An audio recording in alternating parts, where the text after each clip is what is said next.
guess I didn't see him. What are you looking so sad about, Jeff? I'm surprised at you. I mean, I'm really insulted. That's not right, what you just said. What do you mean, what I just said? I mean, I'm getting drinking water. I'm late getting home, but you talk. I said something about the greatest heavyweight champ, man. I'm a hometown man, and you talk about Joe Louis, man. Joe Louis wouldn't be nothing for me. Joe, I tell you, Joe, do you think you would have stood a chance with me? Well, one time during my career, I was a bum of my tour. I would have been a bum compared to you.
What's happening, my people? It's Cast Sports again, back for another afternoon with the family. That's right. You know what time it is. If it's Monday through Friday, 2 p.m., it's the Boxtorian, bringing you all that boxing history. Boxing is the greatest sport of them all. That's why we love it. Can't get enough of it. Miss Cass, Crush the Legend, Mike Grimm. Salute to everyone and welcome to another episode of Cast Sports, the Boxtorian. Today, the life and career of the Lone Star Cobra, Donald Curry. The Lone Star Cobra, Donald Curry. Today. Yeah, it's Profile Friday. We're going to take a look at Donald Curry's life and career today. Salute to Crush the Legend, Mike Grimm. Crush the Legend. The early show, 6:30 in the morning, bringing you that fire, straight up boxing talk. One of the best shows in these YouTube streets, Crush the Legend. And salute Mike Grimm, long time, big time Cast Sports supporter. Appreciate you, Mike. Yeah, we're going to talk about Donald Curry today. And we got the big fight coming up this weekend. Fabio Wardley and Joseph Parker. I believe the winner's going to get Usyk. Arnie Boxing in the building. What's up, Arnie Boxing? Got his new podcast going on. I think you're like 20-something shows in. Coming on late night, 9, 10-ish at night. Arnie Boxing. Check him out. You won't be disappointed. Arnie Boxing. And subscribe to these great channels. Crest the Legend, Arnie Boxing in the building. You won't be disappointed. You will come back and thank me. I promise. Okay? Great knowledgeable boxing people. Okay, tomorrow is Joe Parker and Fabio Wardley. Let's talk about that a little bit before we get into it. Parker and Wardley fight, just briefly. And, we're going to have our fight of the day, and then we're going to have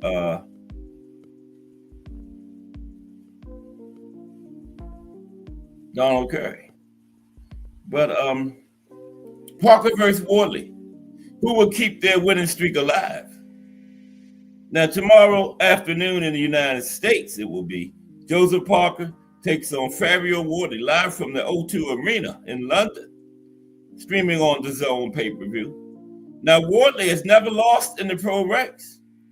Parker is by far the statement test for Wardley, okay? Biggest step up so far for Wardley.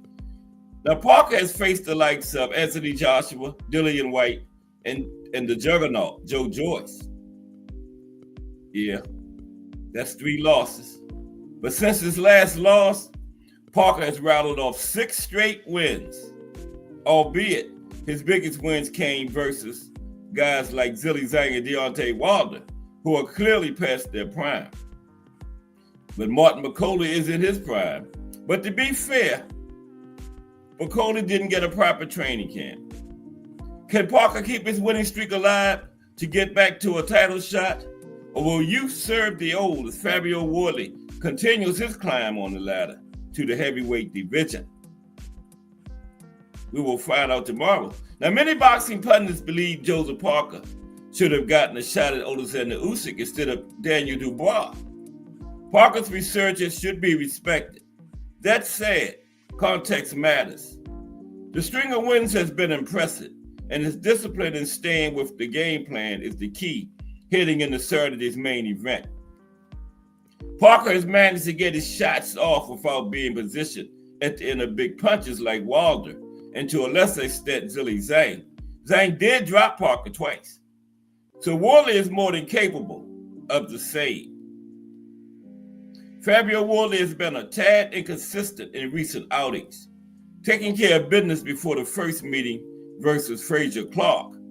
Wardley handled Eric Molina, Nathan Gorman, Michael Coffey, and David Adelaide. One could say Fabio was lucky to have come away with a draw against Frazier Clark. Right on cue, Wardley starched Clark in the rematch, only to perform well under his standard in June until he stopped Justis Huni in the 10th round. Yeah, I think Huni was winning that fight at the time of the stoppage. Look for Parker to establish a firm jab early and often. When Parker has his jab working, he's a very accurate power puncher. Keeping Wardley at the end of his jab while using slight movement on the outside will prevent Wardley from getting on the inside. When Wardley does get up close, Parker will need to use a clinch to neutralize Wardley. Working the body is another key for Parker to wear Wardley down. Now, Wardley must be aggressive, using his jab to get inside or at least at close range to land his overhands and looping hooks. Consistent pressure and work rate favor Wardley, with youth on his side. Lunging with his punches is a bad habit for Wardley, so distance is important. I think it's going to go to distance. Wardley will have to hurt and or knock Parker down to win. Parker by decision. That's what I got in this one. Joseph Parker by decision. Okay? So now, that's what to talk a little bit about the fight tomorrow. It's a big one. I'm hearing the winner's going to get Usyk, I want to see Usyk I think Usyk's most dangerous opponent is Agit Karbayel. I don't know why Karbayel's not getting his shot. Of all the heavyweights out there, I think Carvalho has the best chance against Usyk. Woodley or Parker, I don't see either of them beating Usyk. But let's get to our fight of the day. But I can see Carvalho taking those belts up off of Usyk. Okay? Well, without further ado, let's get to today's fight of the day.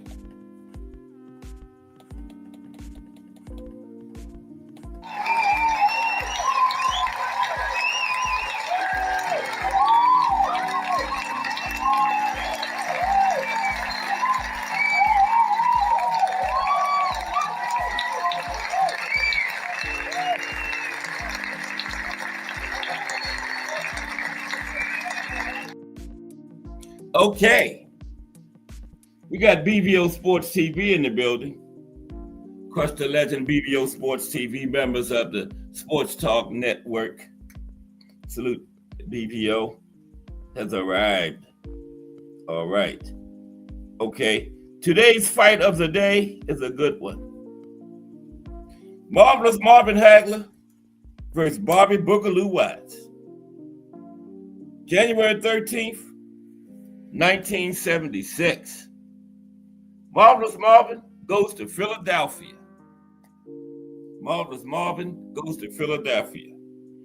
Marvelous Marvin Hagler versus Bobby Boogaloo Watts. January 13th, 1976. Okay.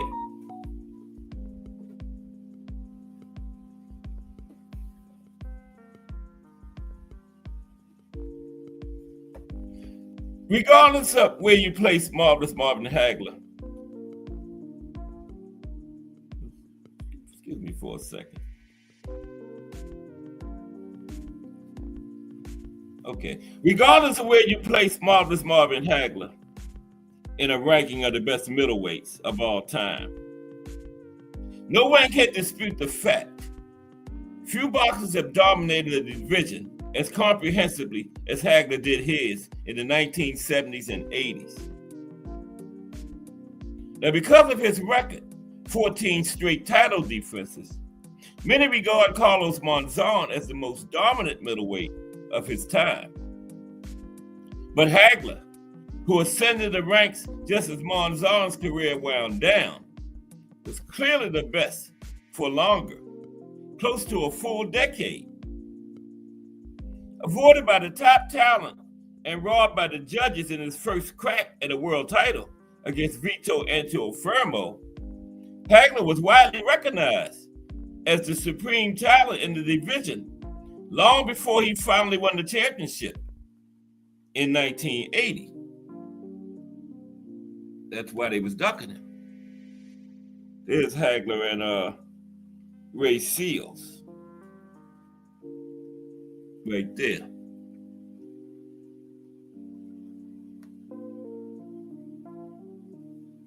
Early in Marvin's career, no less a luminary talent than Smoking Joe Frazier had warned him he would have a difficult time securing opportunities. According to Smoking Joe, Hagler had 3 strikes going against him that spelled trouble. He was black, he was a southpaw, and he was good. Now, of course, Hagler would eventually prove to everyone just how good he really was. But a long, hard road had to be journeyed before the public would acknowledge his greatness. In the 70s, there was little recognition for Hagler beyond the fight writers and the hardcore boxing fans, despite the fact that by 1978, Hagler had defeated more quality middleweights than anyone else. Anyone else, okay? But he still wasn't getting this recognition. It was fitting that Smoking Joe Frazier, of all people, gave Marvelous Marvin the news on the struggle that lay ahead, because the hard road Hagler followed went straight through Smoking Joe's adopted hometown of Philadelphia, the toughest city in all of boxing at that time. Hagler and his managers, the Petronelli brothers of Brockton, Massachusetts, sized up the situation and recognized that the city of brotherly love was a hotbed of fistic talent and home to some of the best middleweights on the planet. If Marvelous Marvin wanted to get to the top, it meant venturing into Philly to prove himself. It was a risky move, but as Goody Petronelli would put it years later, we knew if we were going to get anywhere, we had to fight the iron. So we went to Philadelphia. It is Hagler against Willie the Worm Monroe right there. Hagler and Willie the Worm. Okay. So, when Hagler strode down the aisle of the Philadelphia Spectrum for the very first time, he was undefeated in 26 fights. His opponent that night, Bobby Boogaloo Watts, a tall, rangy scrapper with quick hands and a sharp jab. He was 5 years older than Hagler and more experienced. It was a tough test for Marvin, but one he had to pass in order to graduate to facing some of the top contenders. Fighters like Mike Colbert, Eugene Hart, and Bad Benny Briscoe. Philly fight fans demanded action, and they got it that night as Watts and Hagler staged a fast-paced and bruising battle, both men giving their all. It was clear the man from Brockton had the edge in terms of aggressiveness, strength, and power. But Boogaloo Bobby Watts was from Philly, and so were the ringside officials. While Marvelous Marvin deserved the win after 10 rounds, the judges gave the decision to Boogaloo. The verdict was bad enough to prompt J. Russell Peltz, the Spectrum's boxing promoter, to actually go over and apologize to Hagler's team. Okay, that's how bad it was. Promoter of the Spectrum in Philly went over and apologized to Hagler's team after the decision went against him. That's bad.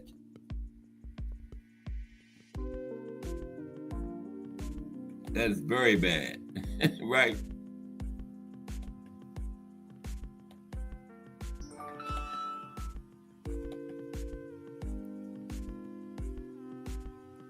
Okay, yeah, I missed the picture. I was supposed to be one of the Petronelli brothers, Hagler's trainers, but okay. Yeah, the promoter of his fights at the Spectrum went over and apologized to Hagler's team in the corner when the judges gave it to Boogaloo, Bobby Watts, his opponent.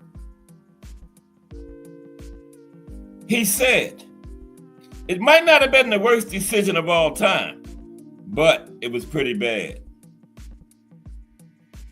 So bad that after the verdict had been announced and Watts had left the ring, the Philly fans actually gave Hagler a standing ovation as he left the ring.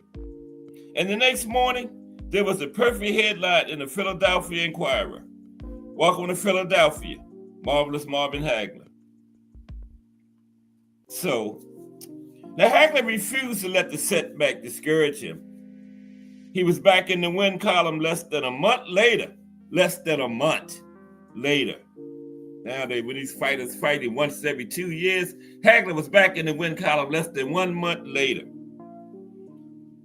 And then back in Philly for another tough fight and another decision loss. This time against Willie the Worm Monroe. That's when I showed you a minute ago up there. Yeah, Willie the Worm got the decision against him. Now, a lesser fighter might have resolved right then and there to forever stay away from Philly, right? Stay away from the mean streets of Philadelphia, but not Marvelous Marvin Hagler. Yeah, that's him and Willie the Worm right there on the screen now. I forgot I had put that back up there.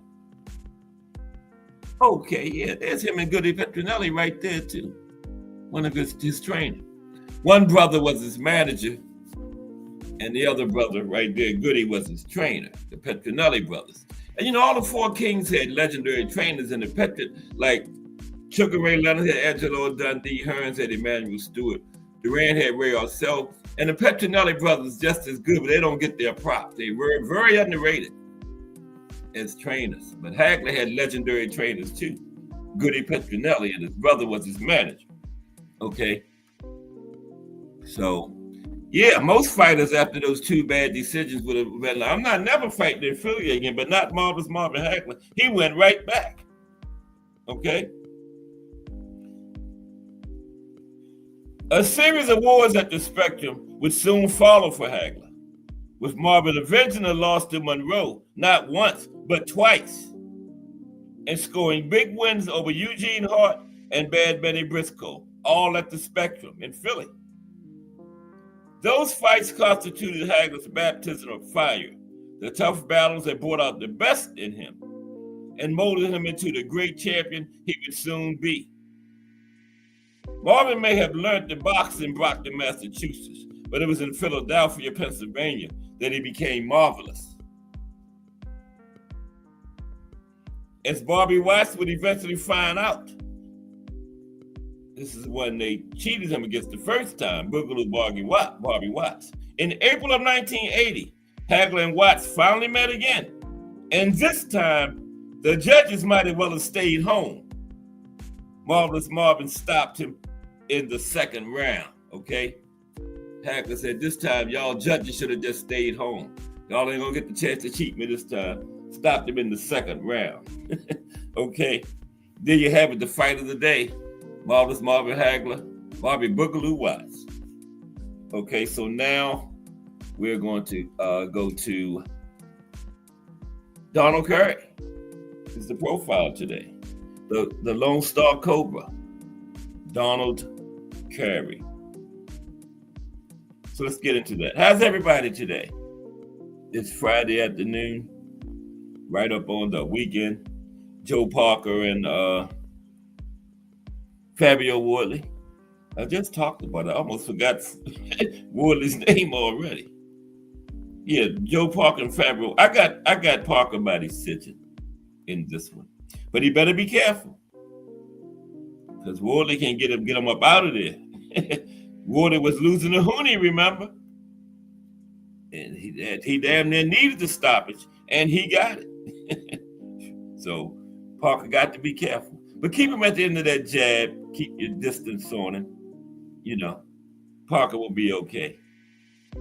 I think. I got Parker by decision. We'll talk about it Monday. But that's the big one. We got another card from Japan with a lot of Japanese fighters on it. You know, there's Donald Parker. Donald Curry.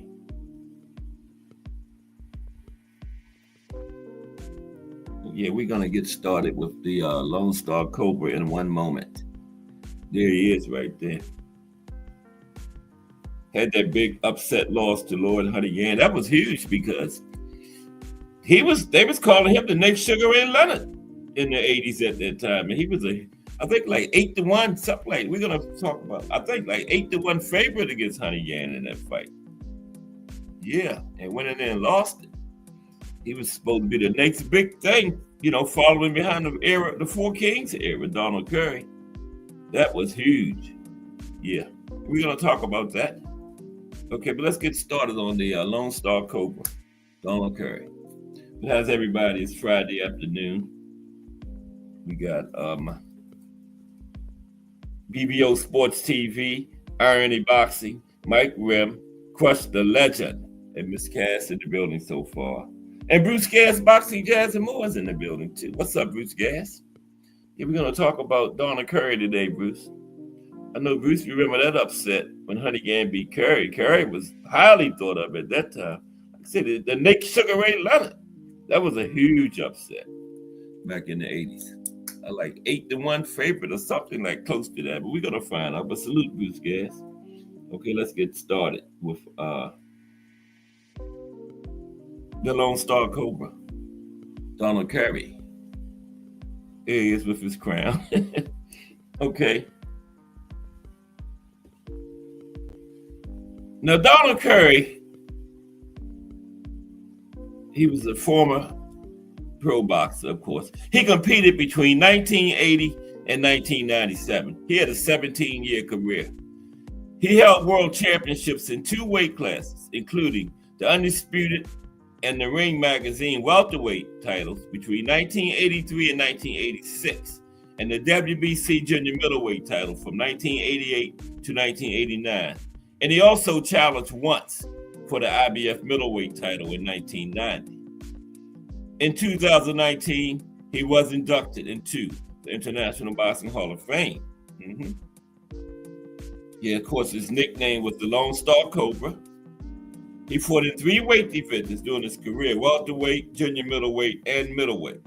He was 5'10.5" tall, and he had a 72-inch reach, and he fought in the orthodox stance. He had a total of 40 fights in his professional career. He won 34 and lost 6. And he had 25 by the knockout route. That's not too bad. We got to know, right? We got to know. Knockout ratio of 73.5. Ain't nothing to write home to mom about, but still not bad. Okay. Now let's take a look at his early life and amateur career for the Cobra. Lone Star Cobra, that is. Donald Curry. Take a look at his early life and amateur career. Now, he was born Donald Ray Sample on September 7th, 1961 in Fort Worth, Texas. And he grew up in a poor single-parent household with his older brother, Bruce, who was also a boxer. They started boxing at age 8, following his brothers, and achieved a decorated amateur career with a reported record of over 400 wins against just 4 losses.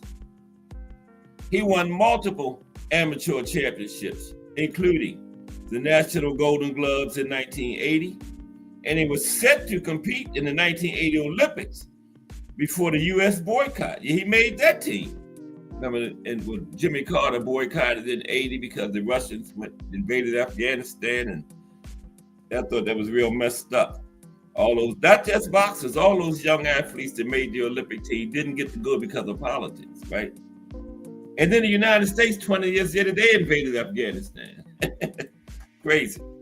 But yeah, Donald Curry was on that team the year of the boycott. Yep, didn't get to compete in the Olympics, earned the right to go.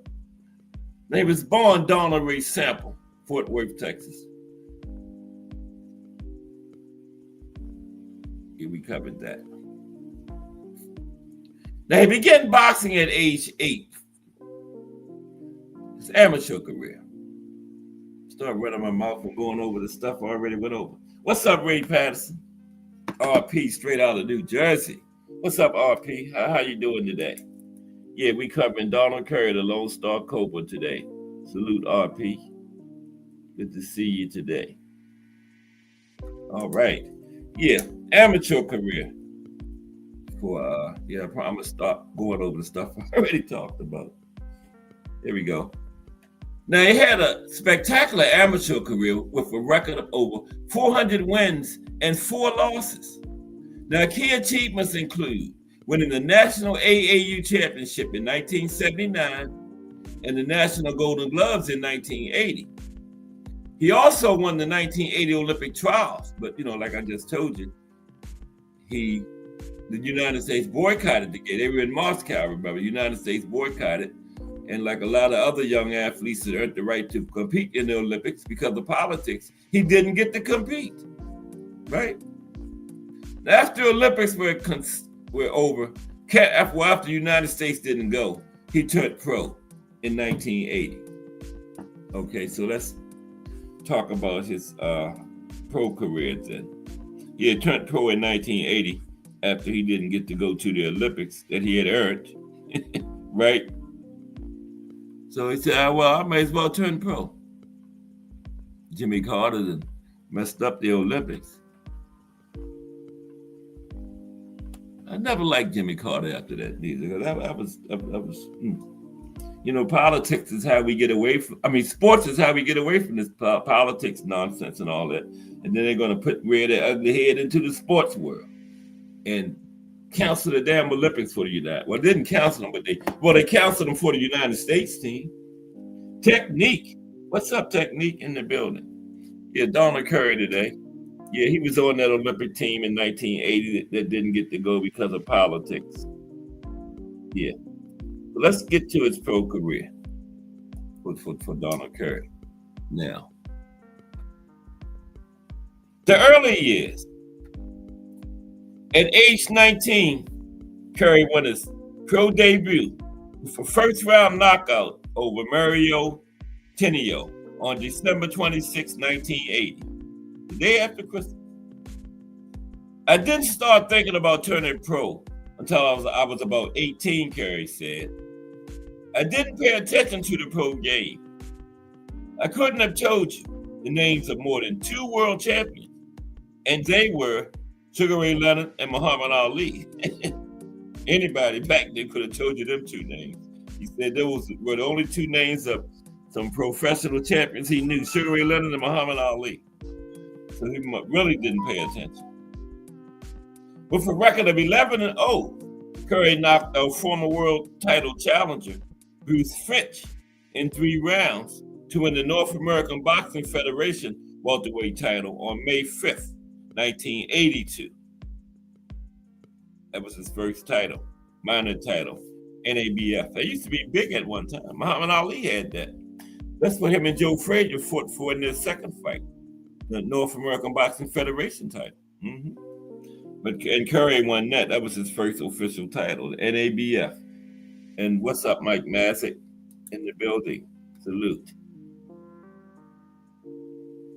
Mike Masick.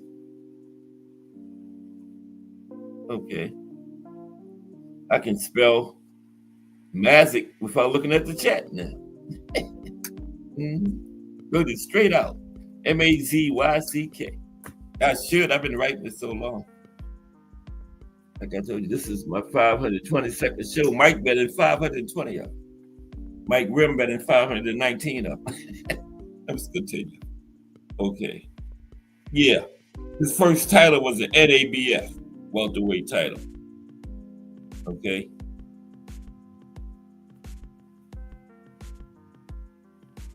So Curry fought future WBA, WBC welterweight champion Marlon Starling for the USBA, the United States Boxing Association welterweight championship on October 24th, 1982. And then that's something, that's the date of today. 43 years ago today exactly, he fought Marlon Starling, October 24th, 1982. Now Curry bruised his ribs during training and also had a lot of trouble making weight. He reportedly was 9 pounds over the 147-pound welterweight limit less than a week before the fight.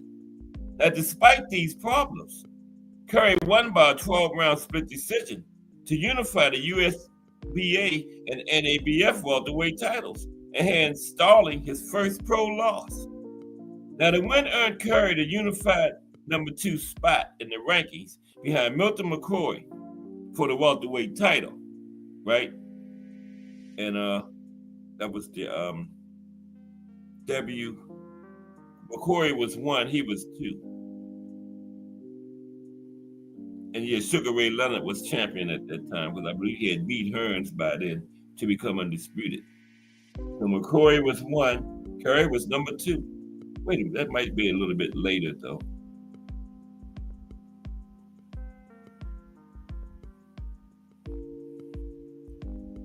'82. Yeah. Oh, yeah. Leonard was champion then. He had beat Hearn. Right. Okay. Curry was number 2 behind Milton McCoy, was number 1. Okay, undisputed welterweight champion now. This is next step. Undisputed welterweight champion. Yeah, I know, Mike. That's the only time. And we still talked about you doing the shows too. So you were here. You were here in spirit. You're still here, Mike. Okay. So yeah, Mike been in 522 of them. This is the 522nd show. But salute, Mike. We appreciate you 1,000%. You and Mike Masick. Mike brother. Okay, so now, after making his, we go into undisputed welterweight champion. Okay? On February 13th, 1983, Curry fought Jun Suk Hwang for the WBA welterweight championship, which had become vacant after the retirement of Sugar Ray Leonard, one of his first of his many retirements. Yeah, became vacant.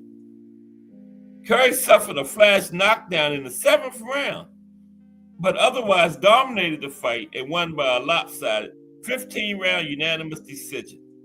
3 months later, Curry's older brother Bruce won the WBC junior welterweight title. They were the first pair of brothers to hold world titles simultaneously. No, that was no, that's not right. That happened way back. We talked about that the other day. Remember the first brothers? It wasn't the Curry brothers. No, I forget the names. It'll come to me. We just talked about that. That was like way back in the before 1920. Between 1900 and 1920, we had the first brothers to be champions. It wasn't the Curry brothers. They were number 2. But sorry, that's not right. They're not the first brothers to hold world titles simultaneously. They probably the second brothers, but they did hold titles simultaneously, the Curry brothers, but it wasn't first. After making his first title defense, a first-round knockout of Roger Stafford, Curry had a rematch with Starling. Curry mixed up punches to the body and head, stayed on top of Starling, and pounded out a 15-round unanimous decision to retain the titles of the WBA and the newly formed IBF, which elected to recognize Curry as their champion before the fight. Yeah, so when the IBF came into existence, they made Curry, they made Curry their champion. Okay, yeah, they tried to make some, big time known, like they made Larry Holmes the heavyweight champion. Just awarded it to him. Now, Curry's next 3 fights were successful title defenses. He stopped Elio Diaz in 8 rounds, Nino LaRocca in 6, and Colin Jones in 4. His next 2 fights were non-title fights at junior middleweight. He stopped James Hard Rock Green in 2 rounds and Pablo Baez in 6. Yeah, those some big names, too.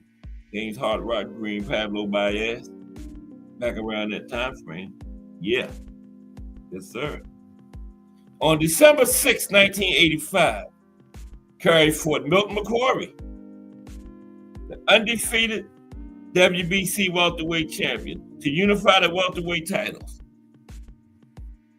How did I get back on that?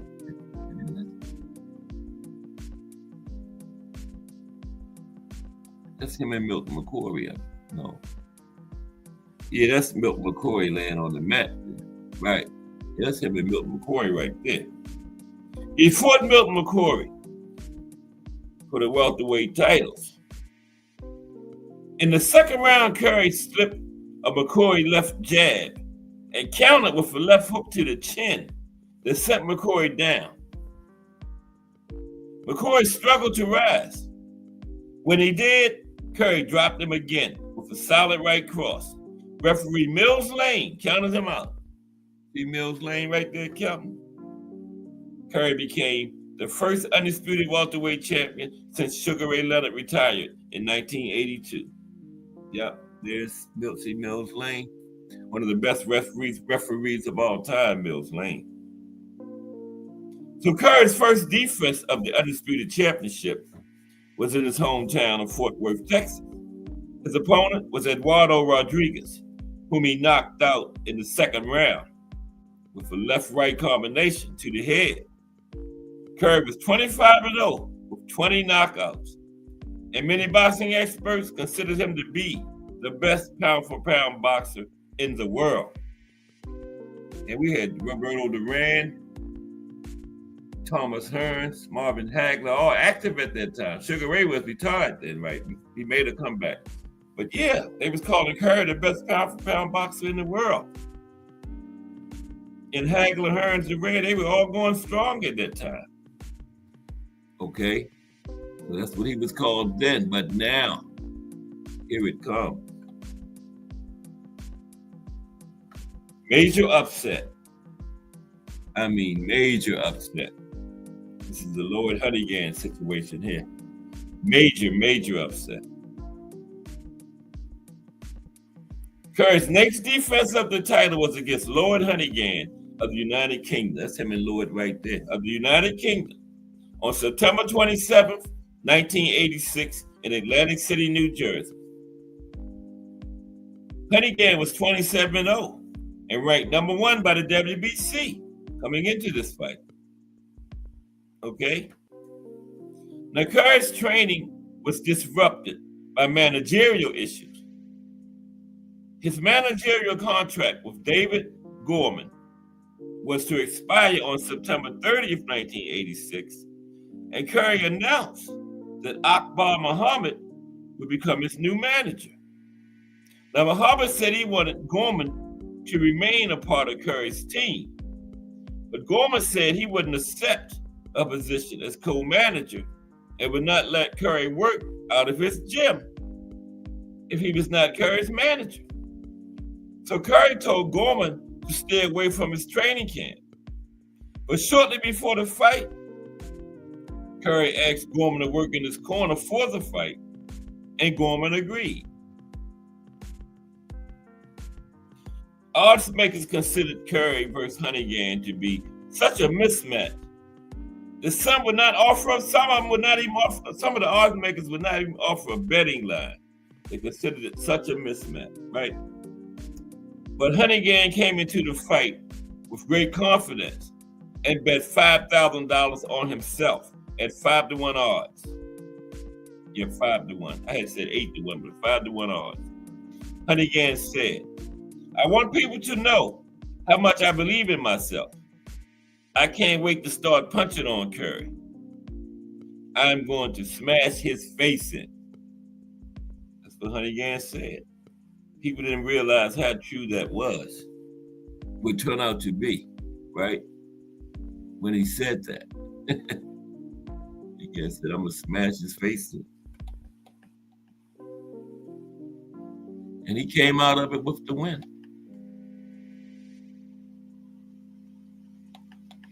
Huge, humongous, massive upset. There they are again. So Honeyghan said, "I'm going to smash his face in." Bet $5,000 on himself at 5-1 odds. He made out. Wow.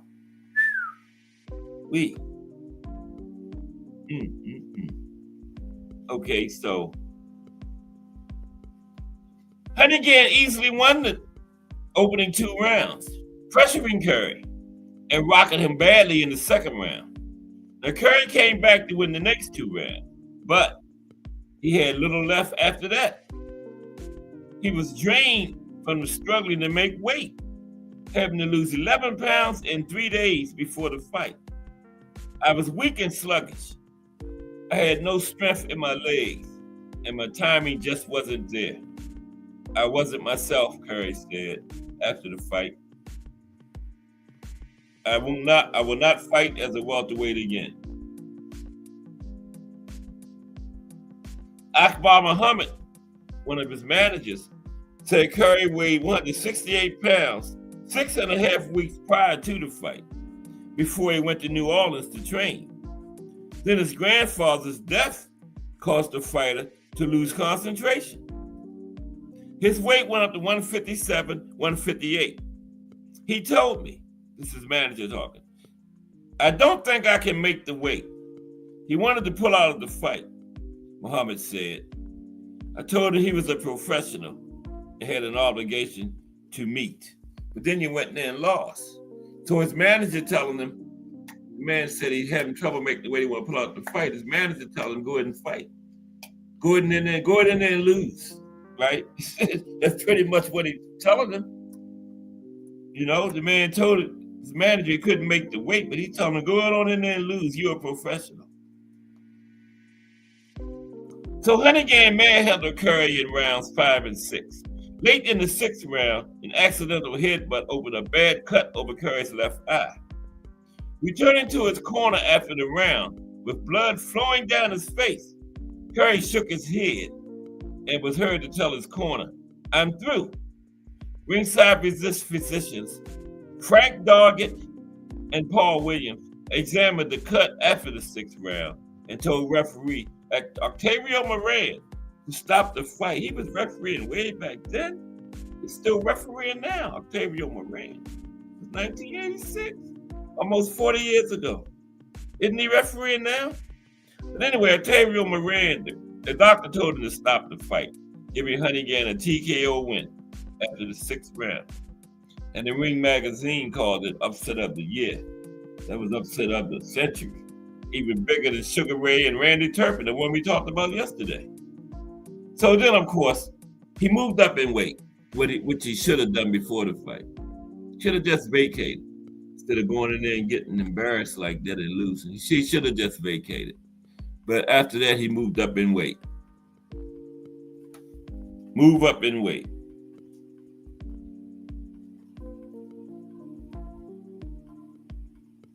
Curry defeated Tony Montgomery to win the USBA junior middleweight title on February 7th, 1987.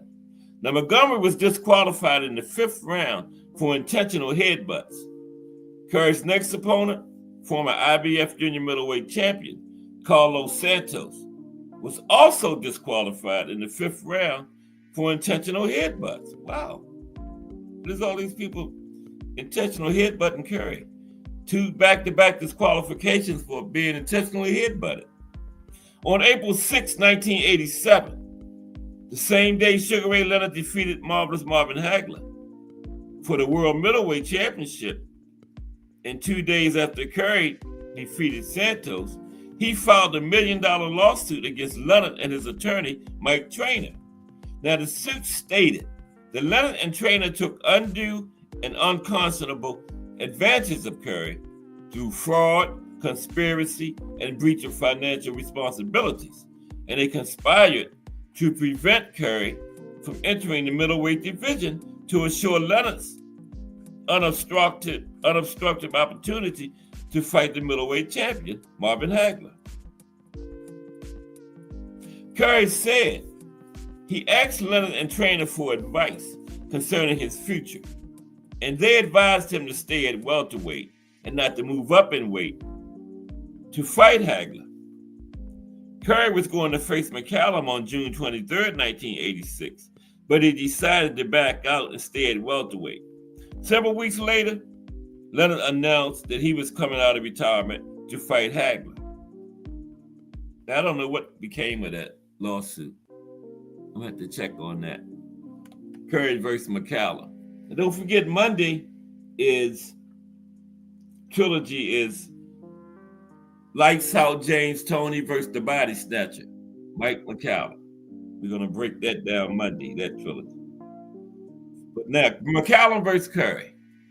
Okay? 2 huge names in 1987 when they fought. Curry fought Mike McCallum July 18, 1987 for the WBA Junior Middleweight Championship. The fight was televised live on HBO. Now, Curry tried to have Sugar Ray Leonard, who worked for HBO as a commentator, removed from the broadcast team. But HBO decided to include Leonard as part of the telecast. Yeah, how are you going to get one of the commentators removed? Wow. I've heard of fighters trying to get referees or judges removed, but one of the commentators? Dang. Curry tried to, because he was suing Leonard, remember? He didn't want him to commentate on his fight. Wow. Now, McCallum came in 31-0 with 28 knockouts, the Body Snatchers. He was boxing's longest reigning champion at that time. Now, Curry was a 2-1 betting favorite. He boxed well and was leading on all 3 scorecards after 4 rounds. In the 5th round, McCallum caught Curry on the chin. That shot right there on the screen there. McCallum, the Body Snatcher, caught Curry on the chin. Well, that's not the shot. With a left hook, putting him down for the count. That was before that, because it was the left hook that got him, but that's a pretty significant shot right there too. With the left hook that put him down, that must have been leading up to it, I guess. But he caught him with the left hook on the chin. That one caught him on the chin too, looked like. And the left hook put him down for the count. Curry said, I don't know what hit me. What he hit me with. I don't know what happened. That's what he said after they woke him up. HBO commentator Barry Tompkins told his broadcast partner Sugar Ray Leonard, "You settled the case out of court here." But he did become a champion at junior middleweight. Let's talk about that. WBC junior middleweight champion after getting sparked by the body snatcher. He did win a title there. After outpointing former WBC champion Lupe Aquino, Curry got another title shot. He traveled to Italy to face Gianfranco Rossi for the WBC junior middleweight title on July 8, 1988.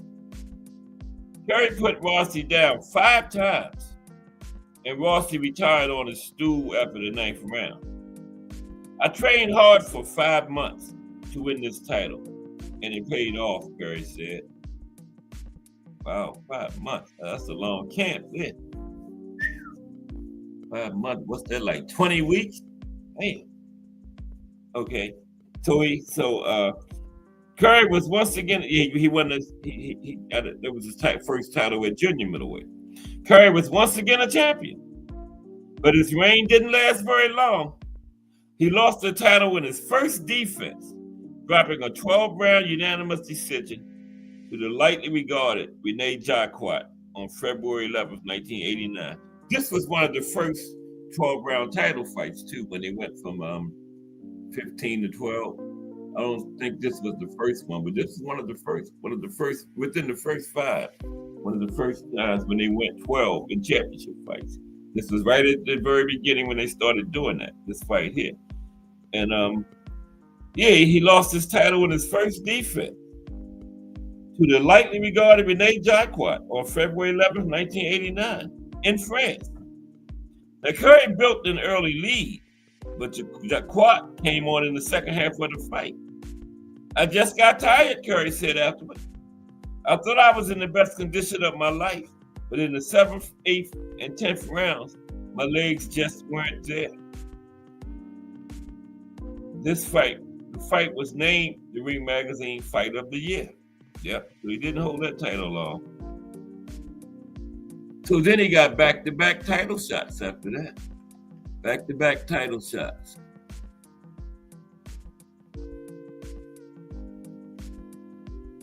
Following 2 knockout wins, Curry went back to France to fight lineal IBF middleweight champion Michael Nunn.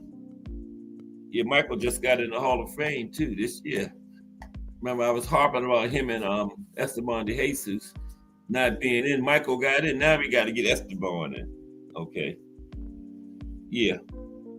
But he fought Michael Nunn on October 18th, 1990. Although Curry found the target, he didn't have the power to hurt the bigger champion. Nunn dropped Curry with a flurry of unanswered punches in round 10, and the referee stopped the fight. Yep. Dropped him in round 10. The referee stopped it. In his next fight, Curry went back down to junior middleweight to fight Terry Norris. Okay. I hate this laptop. I miss my old one. There's him and Terry Norris right there. Okay, Curry on the left, Terry Norris on the right. Look like they outside at night. Okay. Yeah, he went back down to junior middleweight to fight Terry Norris for the WBC title. Now, the fight took place June 1st, 1991 in Palm Springs, California. It was a rough and competitive fight for 7 rounds. In the 8th round, Norris put Curry down for the count with a series of right hands. Norris then hit Curry with an illegal shot whilst Curry was on his knees. And Curry later retired after the fight. Then he had some legal troubles after that. He wanted to get into the drug world and all that, just like Michael Nunn did. But he didn't do 15 years like Nunn did. Yeah. Nunn sold some cocaine to an undercover federal agent. But Curry had some legal troubles. Let's talk about his legal troubles. In April of 1994, Curry, along with Daryl Chambers and William Stanley Longstreet, was indicted by a federal grand jury in Detroit, Michigan, on drug conspiracy charges. The 10-count indictment charged them with conspiracy to distribute cocaine, possession with intent to distribute cocaine, money laundering, and being part of a continuing criminal enterprise. Excuse me. Let me take a drink real quick. Excuse me. Yep, he wanted to get into the drug world. Intent to distribute cocaine, money laundering, part of a continuing criminal enterprise. We'll say like a RICO going against him. My God, I don't know anything about this, Curry said. I'm guilty by association. I've never, ever had anything to do with drugs. I knew Stanley Longstreet, Daryl Chambers as boxers. I know nothing about any drug ring. I'm stunned. Yeah, these other guys were boxers too, but they wasn't at the level Donna Curry was at, but they were boxers. He was the highest profile one of the group. He claimed he didn't know nothing about it. Guilt by association, that's what he said. In January 1995, Curry was acquitted on all charges. Chambers was found guilty and Longstreet took a plea deal. So that means Longstreet probably testified against Chambers. Chambers was found guilty. Longstreet took a plea deal. Do the math. I have been systematically lynched and then castrated by first the news media and then by the criminal justice system, Curry said afterward. He also said paying for the legal defense destroyed him financially. Yeah, that can happen. Them lawyers are high, man. I never had to pay for nothing like that, but yeah, I know people that have. You get caught up in that, man. But yeah, Curry was acquitted on all charges. One of his co-defendants took a plea, and the other one was convicted. So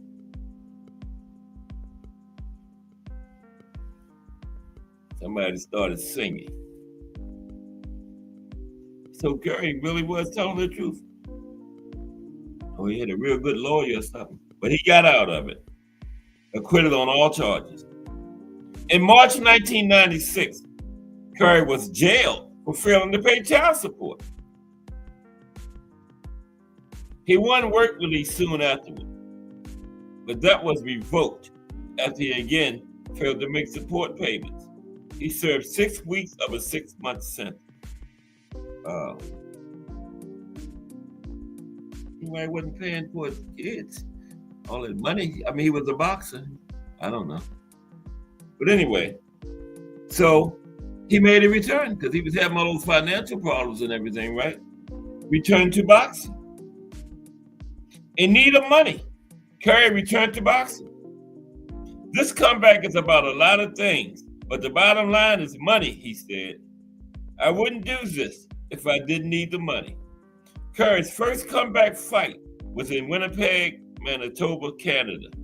On February 20th, 1997, he knocked out Gary Jones in 4 rounds. Curry's next fight was against Emmett Linton.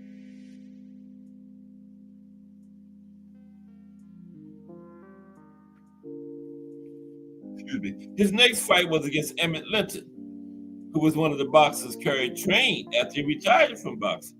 The Linton fight wasn't just about money, it was personal.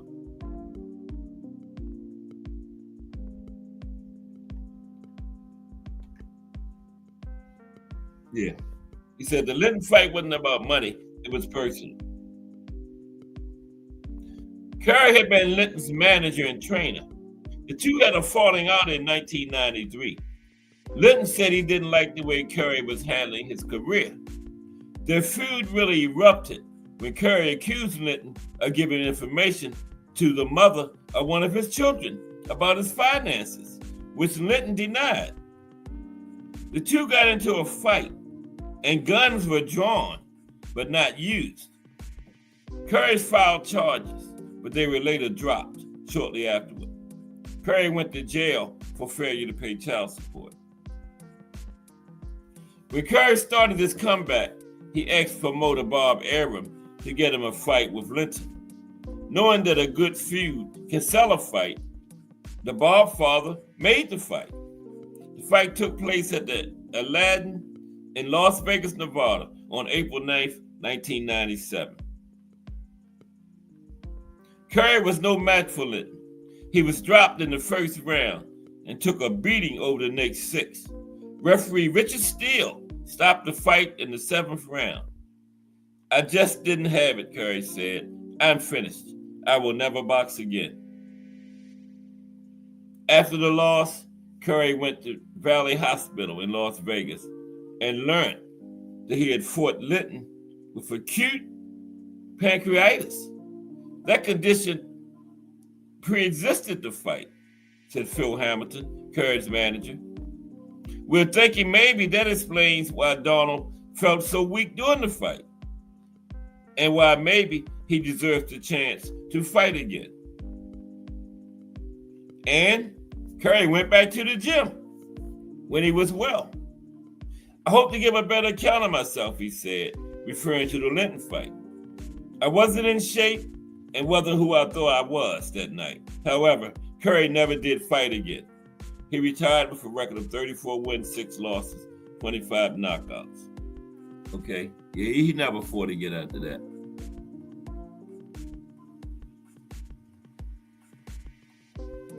Post-career for the Lone Star Cobra. In November 2021, Curry's sons revealed that they believed him to suffer from chronic traumatic encephalopathy. That's like a fancy name for dementia pugilistica, right? Due to memory loss and other mental health issues. Following their appeal on Twitter, the World Boxing Council offered to schedule a brain scan for Curry. Oh, wow. Should have health care for those fighters anyway. But there you have it. The life and career of Donald Curry. Okay. So yeah, now we're gonna let's talk about Lloyd Honeyghan. This man that the big upset of Curry in 1986. I had something else that I was supposed to do during the profile, but I didn't even do it. Yeah. Well, let's talk about Lloyd Honeyghan. It's no use doing it now. That was supposed to be before we went into his career. Okay. Yeah, Lloyd Honeyghan. He was the British fighter that we should have talked about Lloyd yesterday. He was the British fighter that beat. There's Pearl Sore. Wow, where you been, Pearl Sore? I've seen Pearl Sore in a month of Sundays. What's up, Pearl? We're talking about the Lone Star Cobra today, Donald Curry. Let's went through his career and some of his big fights. We're going to talk about Lloyd Honeyghan now, the British fighter that may have that big upset in 1986. But like I was saying, Curry was thought to be the next big thing. They was calling him the next Sugar Ray Leonard at one time, right? Leading into that fight. And so that was huge when Lloyd Honeyghan upset it. So let's talk about Lloyd Honeyghan. And Lloyd Honeyghan bet $5,000 on himself at 5-1 odds. Wow.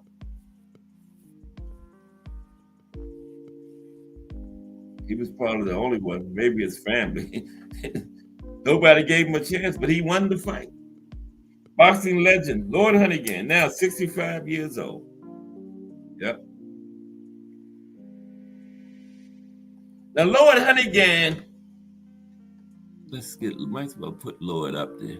I got a shot. There's Lloyd right there. I got a shot of Lloyd. There he is. Now, Lloyd Honeyghan, currently 65 years old. Okay, Pearl, that's a good thing. Working, making that money.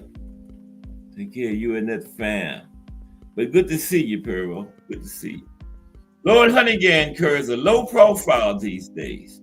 The former welterweight king who lit up the 147-pound division and won huge weight back in the 1980s.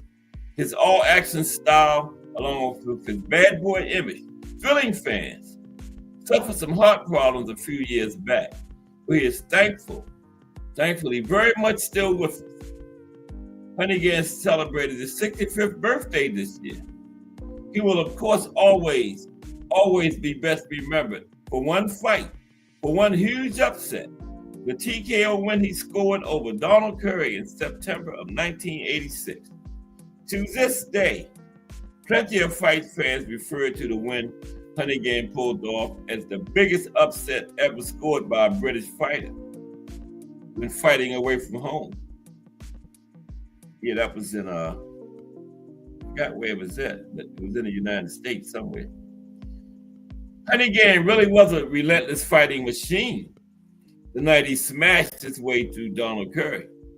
Honeyghan never allowed Curry, a quite meticulous fighter, to get set, to get into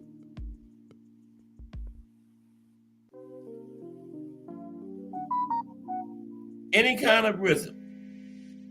Honeyghan battered the fight clean out of Curry, eventually forcing the Lone Star Cobra to quit on his stool after 6 brutal rounds. It was an unthinkable upset.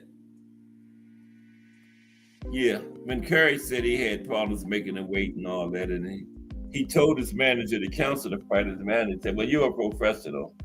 You can't do that. Go on in there and lose. But I don't know. But hey, he went in there and fought, and Honeyghan beat him, so you can't take nothing away from Honeyghan. And after that fight, Honeyghan was a welterweight champion in the state. In fact, the Jamaican-born warrior became a 2-time welterweight champion. Honeyghan, a perfect 27-0 when he challenged Curry. And Curry was 25-0. Honeyghan had already won the British and Commonwealth titles, and British, Commonwealth, and European titles. Having earned his stripes in some potentially tough fights against the likes of Harold Brazier, you have Gianfranco Rossi, and Sylvester McMitty. Honeyghan was a pretty seasoned fighter at the age of 26. That said, not too many Curry supporters had heard too much about Honeyghan. Hal Lord would tear up the script. I really hadn't heard too much about him at that time either. I wasn't no big-time Curry supporter, but I hadn't heard too much about Lord Honeyghan at that time in 1986. But after that fight, everybody knew about Lord Honeyghan then. After that. And Honeyghan, who reportedly bet $5,000 on himself to stop Curry, which he did. He set about proving his own greatness. Wins over Johnny Buffers, Maurice Blocker, and Gene Hatcher followed the Curry shock before Honeyghan himself fell victim to a big upset. The largely unheralded yet tough and dirty Jorge Vaca won a victory over Honeyghan in October 1987. Vaca, wait a minute. Okay, here we go. Yeah, Vaca, that was an upset. Vaca was cut from a head clash. He was ahead on points at the time. Yep. Honeyghan destroyed Vaca in the rematch, becoming a 2-time champion. That's how he became a 2-time champion. He took his belt back from Vaca. Cameron Terrell, what's up, Cameron? Salute.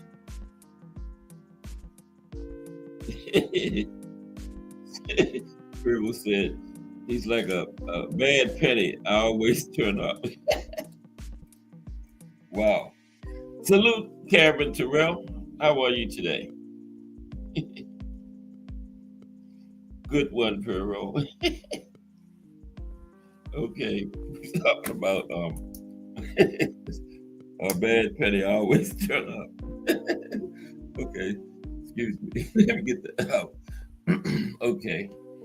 We was talking about Lord Honeyghan. Okay. Yeah. He lost his belt to Jorge Vaca, but then he became a 2-time champion. He took the belt back from Vaca. Okay. Then he had successful defense against Young Kil Chung. And then they met the classy, underrated Marlon Starling. And Marlon Starling gave him a ruthless beating, right? And that all but ended Honeygann's time as an elite fighter. Yeah. And Starling and Honeygan had some bad blood between them. And Starling punished him. He stopped Honeygan in the 9th round. And by the time he fought Mark Breland for the WBA belt,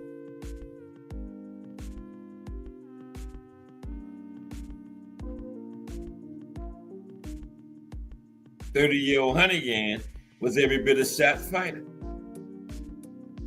Blasted to defeat inside 3 rounds, Honeygan appeared to have no punch resistance left at all. Still, he fought on a few low-key wins, came up at 154 pounds before Honeygan beat Mickey Hughes to win the Commonwealth belt. Then came a big fight with Vinny Pazienza, which Honeygan lost by 10th round TKO. 3 more fights, 2 wins and a loss. Honeygan called it quits after that. He finished his career with 48 fights, 43 wins, 5 losses, 30 by way of knockout for Lord Honeygan, right? He is very much remembered, revered even these days. Yeah, because of that Curry. We're talking about him right now because of that Curry upset. Hadn't it been for that, he probably would have never even, you would have had to been a hardcore boxing fan to have ever even heard of Lord Honeygan. But that Curry upset put him on the map, and he became a 2-time champion after that. He was a good fighter. A lot of good fighters don't get that big break and never do make it, but Honeygan got that big break against Starling and beat him. Whatever he is doing and wherever he is, let's hope the Ragamuffin Man is doing okay today. Lord Honeygan, 65 years old now. Yeah. Okay, let's see. We're going to get some late time in about 5 or 10 more minutes, but what boxing feat of the last 20 years will never be repeated? Glad y'all asked. Let's talk about that. What boxing feat of the last 20 years will never be repeated? Let's see. Which one? We was going to talk about this the other day, but we ran out of time. We're getting some of that in there. If I can find it. There it is. I thought I had erased it, but I still had it in there.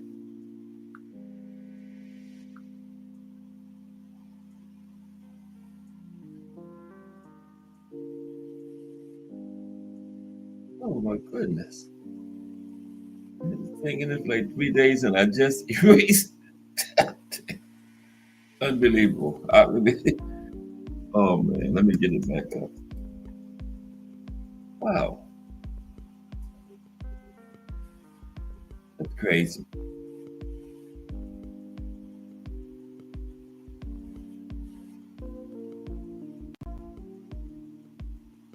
Oh, there it is. Okay, yeah, here we go. What boxing feat of the last 20 years will never be repeated? Let's talk about that.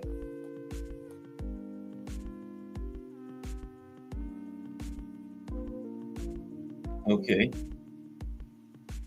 Now,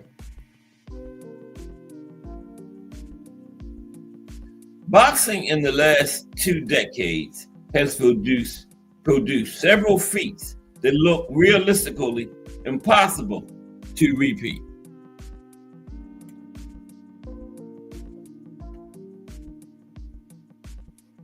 Given changes in sports structure, athletic behavior, and external factors.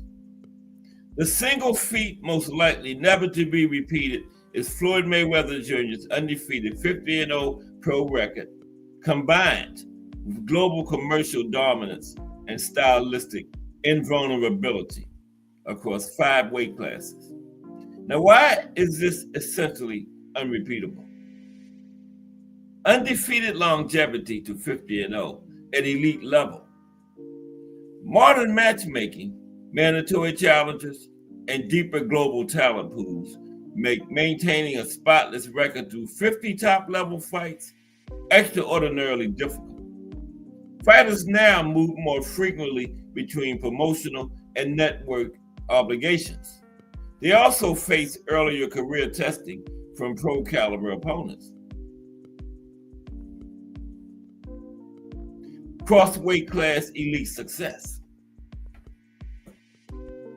Mayweather won championships from super featherweight up to junior middleweight. That's 130 to 154.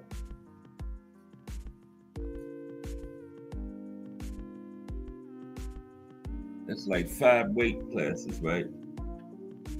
Super featherweight, 130 to 154, 130, 135, 140, 147, 5 weight classes, okay? And he won those titles from super featherweight to junior middleweight, retaining elite defensive mastery and ring IQ, while carrying power, speed, and stamina across all those divisions. The combination of technical perfection, adaptable defense, and late career power preservation is historically rare.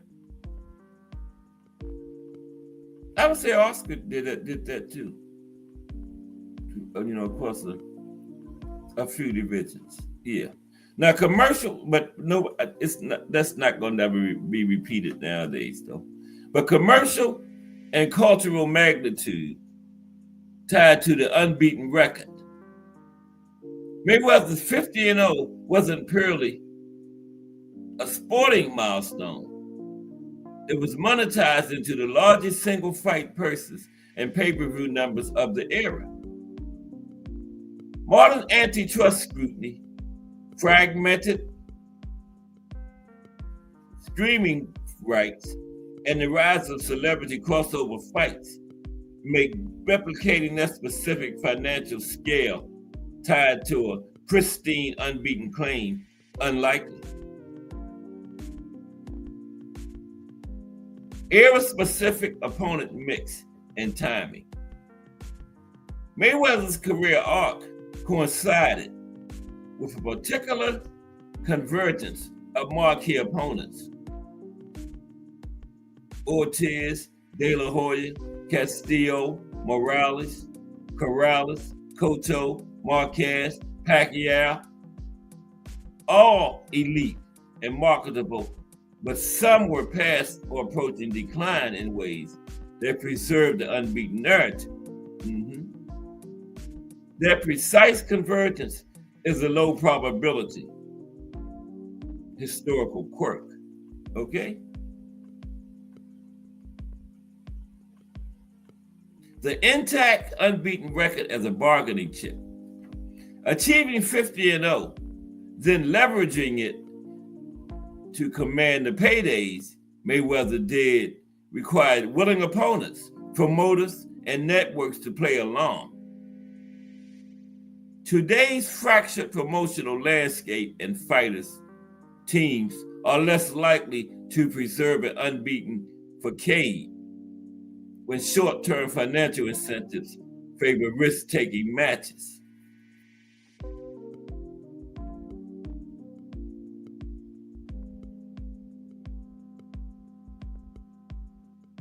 Close contenders, that era is still plausible to repeat.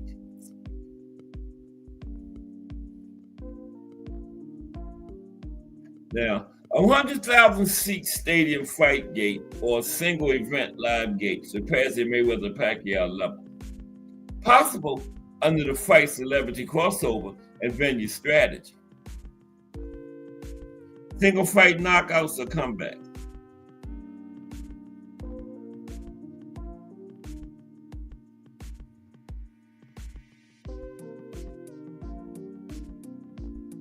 Now, the rarest, most unlikely to be repeated feat of the last 20 years is the simultaneous combination of a perfect 50-0 pro record, multi-division technical supremacy, and a commercial empire built around that unbeaten status, embodied by Floyd Mayweather Jr. Replicating any one element, 50 wins, multi-division titles, or huge pay-per-view draws, is plausible. Reproducing all three together under today's sporting commercial and promotional realities is effectively a once-in-history occurrence. Yeah, doing all of those is practically impossible nowadays. Getting to 50, though, who's going to fight 50 times nowadays? But it's possible. Okay? It's possible. But replicating all three, getting to 50-0, multi-divisional titles, and then being the huge pay-per-view draw like Floyd was, nah, that will never happen again. Not all of those together. I don't think so. Now, the last thing I wanted to talk about that venue in, we talked about British boxing yesterday. I wanted to talk about that venue that we didn't get to talk about. The pub, the Ringside Pub. It was opened in 1910 over there. That was a famous venue over there in the UK. Yeah, that was supposed to have been part of the Great Britain show yesterday, but we didn't have time, so let's talk about it right now. The Ringside Pub. That was the name of it.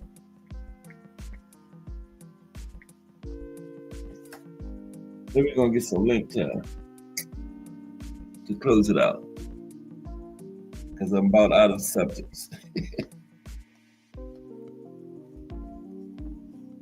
The Ringside Pub, okay? It's gonna take us to about 3:30. We got a picture of the Ringside Pub too. There it is. That was a boxing venue. See it? Yep.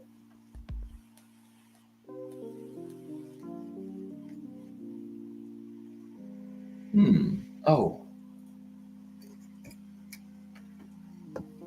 Let's see.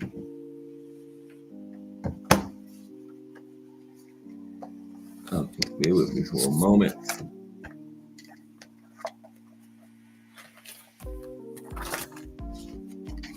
Get it to come up here. Let's see. Yeah. Doing it right?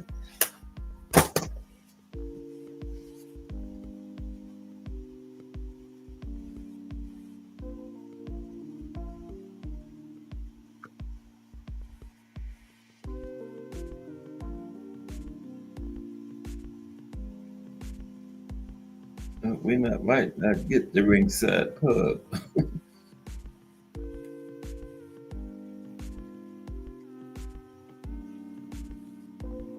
It's almost time to drop the link anyway. We got Joseph Parker and Fabio Wardley tomorrow. I got Parker babysitting, but hey, Fabio Wardley might drop that right on him, and who knows?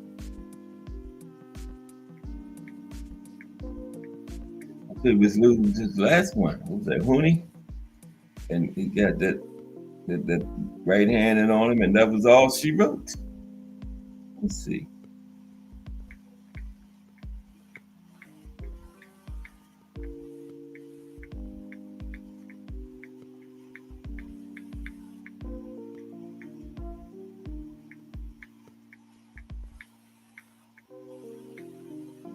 That was it. Okay, let's see.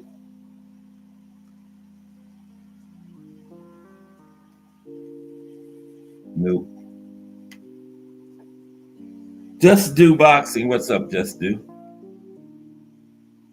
Here we was talking about Donald Curry today, the Lone Star Cobra. I'll give you put the link in a minute. I wanted to talk about this venue over there in Great Britain that we didn't get to yesterday, but I can't get it to come up.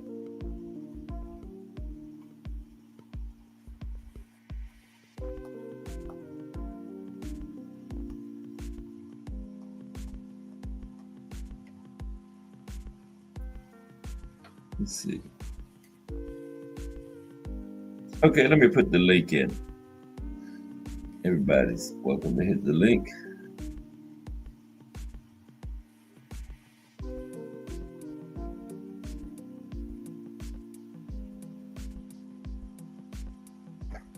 Yeah, I can't find it. It was supposed to have been part of the Great Britain show yesterday, but we ran out of time. So anybody's welcome to come up and talk some boxing. Give your opinion on Joe Parker and Fabio Wardley tomorrow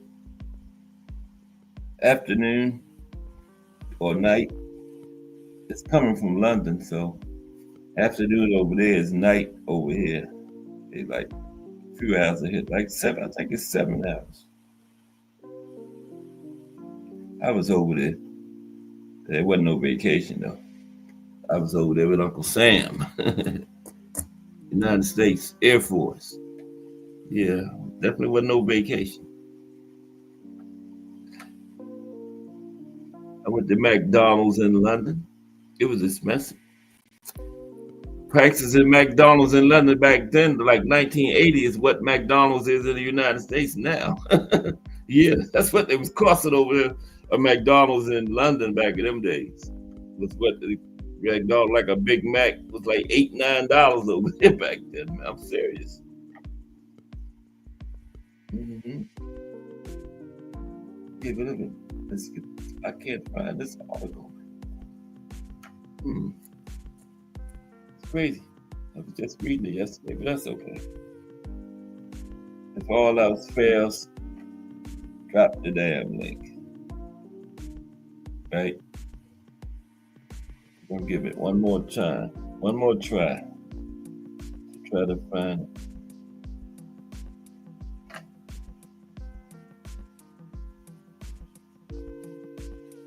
I haven't seen Al Booker in a while.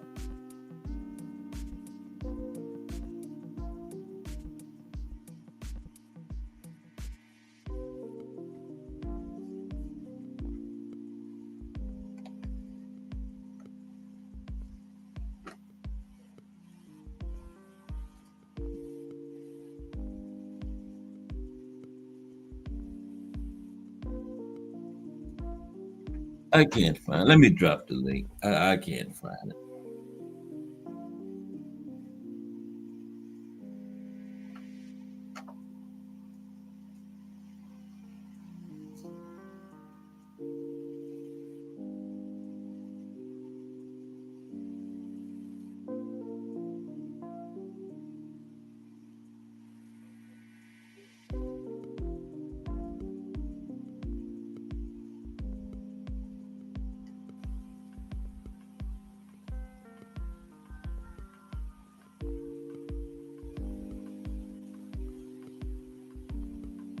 I'm still looking.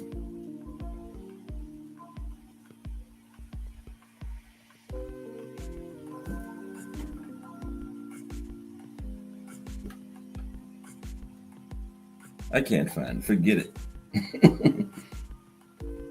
Okay, there we go. Yeah, Fabio, who y'all got? Fabio Wardley or Joe Parker? And I heard the winner's gonna get Alexander Usyk. I want to see Usyk and Agit Carballo. I think this is his most dangerous opponent. It's Agit. Yep. It is Puro. Let's see. Now I gotta find the cursor. Oh, there it is. All right. What's up, Puro? Let's see. What it is, Cass? What's going on, big time? Not too much. How you doing? I'm doing, man. I'm doing. How about yourself, man? How's life? That's great. Great. I haven't seen you in a minute. Everything all right? Yeah, everything's great, man. Just been working, man. Finally finished the job I was on, so had some time. But I've been slowly, I've been on the homie B3 channel and stuff like that. You know, all the I think I saw you on B3 one time. Little by little, Yeah, I was in there one time. You was up there. What you got on tomorrow? Wardley and Parker. Oh, I think Parker's gonna kill him, man. Yeah, I got Parker too. Yeah, I think I'm going to get him in the decision. Parker taking him out, bro. I don't. Wardley is. I mean, it's like at one point he had like a good name on him, but I don't know, nothing too special that I see, you know. Yeah, he was losing his last fight before he came. And then Joe Parker just kind of gets, you know, like because he is an older fighter. You know, youth will always be served, as they say. You know, I don't think it's impossible, especially heavyweights. You know, anything can happen in the heavyweights. Yeah, with the big boys. Yeah. Yeah, I just think level of experience, recent form. I think Joe Parker should take it. What you think about Ajit Carvalho? I really like him. Yeah, he's a good fighter. He's a good fighter. I thought he was going to get exposed versus my boy Zhang, but man, yeah. I mean, I could have seen it coming though, because like the body work that Ajit Carvalho is you know, that he's like his style is based on. You know, like that takes the all the wind out your sails, you know, and then Zhang is not known for you know, that body work. For that. Yeah, but it was good while it lasted. But then, yeah, man, that Caballero, like, you know, focus on that body, got him out. Yeah, he started on it early too. He made that big guy Mark Marduk, but a big Russian guy. What's his name? Made him take a knee. Yeah. From the body. Yeah, he completely destroyed Frank Sanchez. You know, even though he did. I thought Frank didn't do anything. Like, it was funny because like I was watching the fight and I was like, okay, all right, we'll see what's up. It was a good fight for both fighters. And then a lot of people don't know, like Caballero's marketed as an undefeated fighter, but he has 2 losses on his record. Okay. That doesn't take away for how good he is, but you know, like sometimes, you know, that could be deceiving, you know, like a fighter that like loses all of a sudden to a fighter that you think you shouldn't lose to. It's like, oh, what, you know, like he's undefeated, what, you know. But anywho, he really had them losses on this. But I remember Eddie Reynoso, who trained Frank Sanchez, or I don't know if he still does or whatever, was telling him, let your hands go, like pleaded him to let his hands go, but he wouldn't let his hands go. Oh, so he's not with Reynoso anymore? Sanchez? I'm not sure. That's why I was like, currently or not currently, but I do remember vividly like watching the fight, because I remember, you know, like literally from round 1 till the end of the fight, like just Reynoso just pleaded with him, let your hands go. Right. And he just kept his hands in his pockets. And you know, a lot of people say, oh, you know, you made him keep his hand in his pockets. I mean, from round 1, like, I don't know. I mean, right. You know, and that's how they were doing. I mean, like it came to the point where like it wasn't about strategy or like what he should do in the fight. He's just like, let your hands go, let them fly. You know, just do. So, but it happened. You know, like we don't know why. Could have been injured. Could have been tons of things. He had something wrong with him. Didn't he have a big knee brace or something on that fight? I believe so. You know, but you know, it's and that's the like kind of like the age old question. Like these fighters, like I know they're especially like the fighters that are unknown. Like they're fighting for their livelihoods and stuff like that. But if you're just gonna go in there and get pummeled, or just gonna go in there and not actively like or be at least be enough of yourself to give it a go, right? You know, you should postpone. Like fighters have done it more than once, you know. Yeah, I agree 100% with that. You know, but then I don't like when fighters come out and say, "Well, this was wrong, that was wrong." Well, this just should have just postponed the fight then. Yeah, exactly. You know? But then sometimes, you know, and I would say, devil's advocate, Frank Sanchez is not a overly active fighter, so he's probably like, "Damn, man, I need some money." That's you know, so I get it. You know, it's just sometimes it could be bad luck. It's a bad situation where you're like, you should be postponing a fight that you really can't postpone. You know? Yeah, you always got to factor that finances into it. You know, because everybody needs money. You know, that's what they do. So that's what they do to make their money. So I get that aspect. But you know, as a fan, just like not knowing like at all their financial situation, you just want to see at least a competitive fight. You know? Exactly. Yeah. But what are you gonna do? Yeah, everybody talking about that big one coming up next month. Devin and Brian Norman. What you got on that one, Devin and Brian Norman? I got Devin in the fight, but just like on like a feeling, you know, like you know, Devin's no slouch, but I just think, you know, like his first fight up against like Brian Norman's hitting like that. Yeah, that's true. And unfortunately, Devin don't got like he has respectable power. Don't get me wrong. It's not like you can just walk through his shots, but I don't know. It's just like it's just I guess I got the Devin imprinted that fought against Ramirez, where he just like literally ran for his life. Oh, man. You know, and unfortunately, experience, non-experience, that style of fighting, it's like it's almost impossible to ever look good. So like literally, it's going to be all up to the judges. You know, if Devin could get to that point, which I think he can, because Devin. Although like he gets a bad rap in my opinion for being chinny, I don't think he's chinny at all. He's got a hell of a chin to sustain the damage that he took against Ryan and not folding and stuff like that. And, he kept and against other fighters. Now he's got a chin. He's got a hell of a chin. So like I think Devin, but like literally like my logical mind says Brian Norman by stoppage or 12-round decision. I got Devin. You got Norman by decision? No, I got Devin by decision. Yes, like, but like I said, it's just a feat. It's not logic based. Yeah. Like if I'm just going by logic, just Devin moving up in weight against a power puncher that's coming into his own, getting better by the fight. Right. That's not like previous before the Santillan fight. Like I do believe that Brian Norman was being moved along a little too. Just giving like fights that suited him, right? And which is not, it's not an anomaly. It's not just catered to him. A lot of fighters get built up that way. But then when he took the Santillan fight, and then he fought another top rating contender, Jin Sasaki, and he took a couple little filler fights in between. Like he's I think he's getting moved the right way. And I don't know, just Brian Norman, like he's the champion. It's like the champion's always going to try his best to not lose his titles. Yeah, or his title in his particular instant. Devin coming up, a lot of people thinking that maybe fought like versus Ramirez because he's got a little bit of in the back of his mind the Ryan fight, or some like, well, my conspiracy on it is that like Ryan and Devin took the fight just to kind of like fleece the money out of Turkey, and they never planned to really give their best versus the opponents that were in. So like I don't know, at the end of the day only Devin would know that the answer. And like, even if we had him on this channel, like he's not going to give anything away to like, to give anything away to his opponents, since he has a fight so close. So Devin is definitely capable, but as is Brian Norman. So it's going to be a tough fight for Devin. Yeah, I think it's going to be good. I got Devin boxing his way to the decision. Cool. He might have to get into a couple exchanges in there though and work his way through them. That's what worries me, Yeah, be able to stay outside and run the whole fight. Norman gonna catch up with it, and Devin gonna have to get in there and rumble a few times. That's what he also gonna have to be able to work his way through them. That's not gonna be the fight's not gonna be no total battle, but it's gonna be a couple of them. It better not be, not for Devin's sake. Yeah, he's gonna have to work his. Devin's not a toe-to-toe fighter. He's a mid-range fighter. A few tough moments in it, though, I think.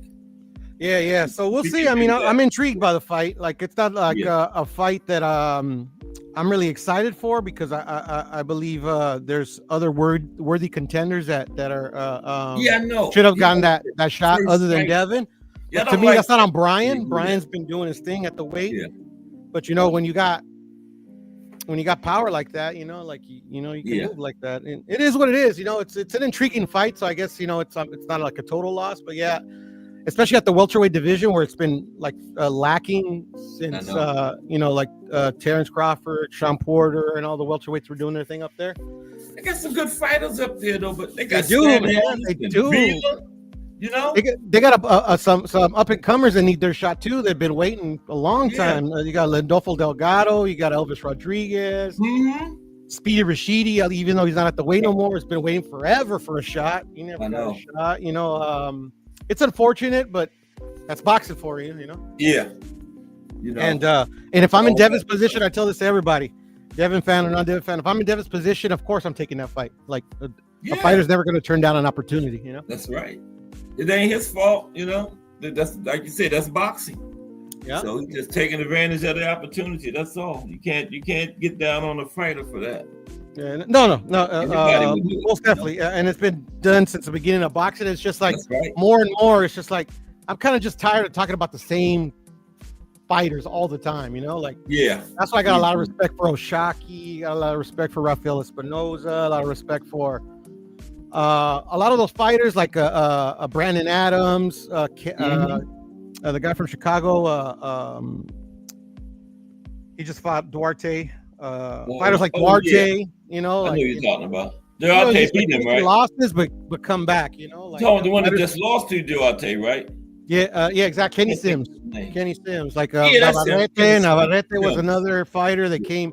He literally came in to lose to the Ghanaian champion, and I love those fighters because like they come out of nowhere, and those are the ones. And like previously, like those guys always got their shot. Like even Manny Pacquiao.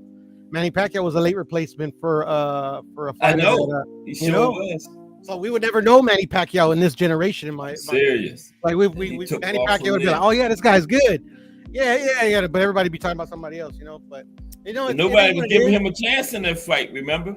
Yeah, I know it. Like I didn't know who he was. I mean, I knew who he was, but like Lito Ledwaba was that Not dude. like that's that. late. You know, like South African was really good, and he destroyed him.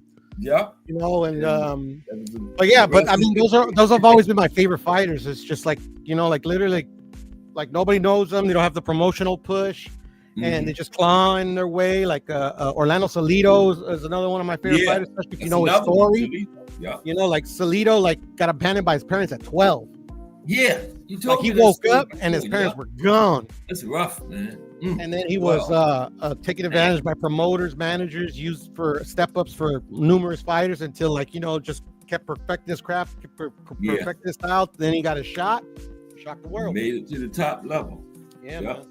Wow. So I love those fighters, and to me, those fighters kind of keep me watching the sport to this day, you know? Yeah. There's another big one coming up, too. Oshaki and Cool Boy. Yeah. I'm looking forward to that one because Oshaki is one of my favorite fighters. Yeah, I think Oshaki. You like Oshaki in that fight? I think Oshaki's gonna whoop him bad. I think that should be a chess match, high-level chess match, though. Yeah, it might be boring. But I don't think so. This is straight on feel. I think this was gonna be. I think we're gonna see the best of both fighters, and I just think Oshaki got that chip, man. Oshaki got that chip, and Cool Boy's got that chip as well, even though like he's not one of those fighters that, you know, came out of nowhere. Like, you know, everybody knew who he was before he even fought in a way. But ever since he got discounted by everybody, you know, I know. And it pulled up the big upset, he's got that bit of a chip too. He doesn't want to like feel that again, you know. Yeah. So I'm counting on the chip in that fight to give us a really good fight. Yeah, that should be good. Yeah. You know, because none of these guys are trying to go away. It's almost like a kind of like a crossroads fight because they're kind of like they're not at the end of their careers, but they're experienced champions. You know? It'll be a big win, and people are gonna call it a bad loss for whoever loses it. You know? Yeah. And that's the thing about nowadays. Like, shoot, man, I remember not even too long ago, man. Like, fighters would take like horrendous knockout losses and come right back. You know, it's just like. Come right back. Everybody's just so focus on one fight now. Dismissive of like fighters like just losing one, you know, like one fight can ruin you. Yeah. Look at Earl. With the loss, man was undefeated. He lost to Crawford and never fought again since then. Yeah. Everybody discarded him. Yeah, and it sucks because it's like it's crazy. To me, it's like the essence of boxing, bro. It's like like to me, I always question undefeated fighters. That's what there's been so very few in the history of the sport. Like to me, you're undefeated. You really didn't test yourself truly, or you just got, or sometimes you just are that good, and then like stuff align. You really don't got your Frazier. You don't got your. You get what I'm saying? You don't have that. Exactly. That rival, you know, you don't have that dance partner. And it's not nobody. It's like Terrence Crawford. Like Terrence Crawford, like is so good, but he's just unfortunate to haven't had that one rival that Canelo had, that De La Hoya had, Canelo had that dance partner. Chavez had all of them, every single one. And like, and I know how good Terrence is, and then I got a lot of respect for Terrence because he did come up the Golden Boy way. Or even the Canelo way, where like Canelo was like, you know, like even though like he didn't come traditional, like but he already had a bit of hype, you know. Yeah. And But still, it's like if you're not a fan like that, you would think like Crawford is just some boxer that's like was tailor made for stardom, you know? Right. I told T Hill this yesterday, Pero. Yes, sir. Anybody can win, but it's how you lose. That's what builds a character. Exactly. You know, it's like Canelo's not Canelo without losing Mayweather. Yeah. Coming back. What he did after that. Having a questionable draw with Triple G, then rematching him, beating Triple G, going on his run at 168. Yep. You know, like literally, like and it's unfortunate. It's just, you know, fans. You know, I'm gonna say it like bluntly: fans ain't shit. Mm-hmm. You know. Yeah. That's what it boils down to. Yeah. I appreciate them all. I appreciate all the fighters. Yeah, I do too.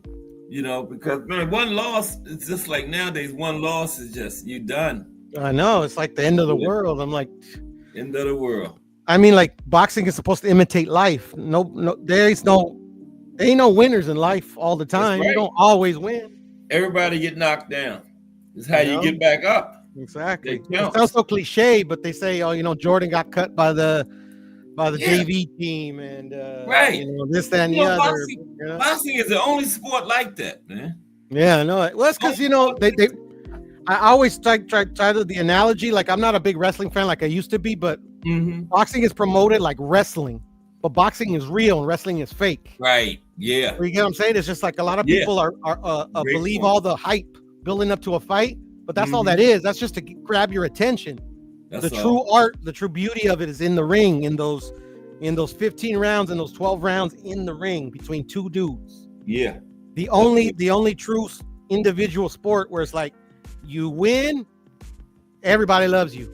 You lose alone. You lose by yourself. You said a mouthful there. You lose alone by yourself. Right? Everybody. You're on your own.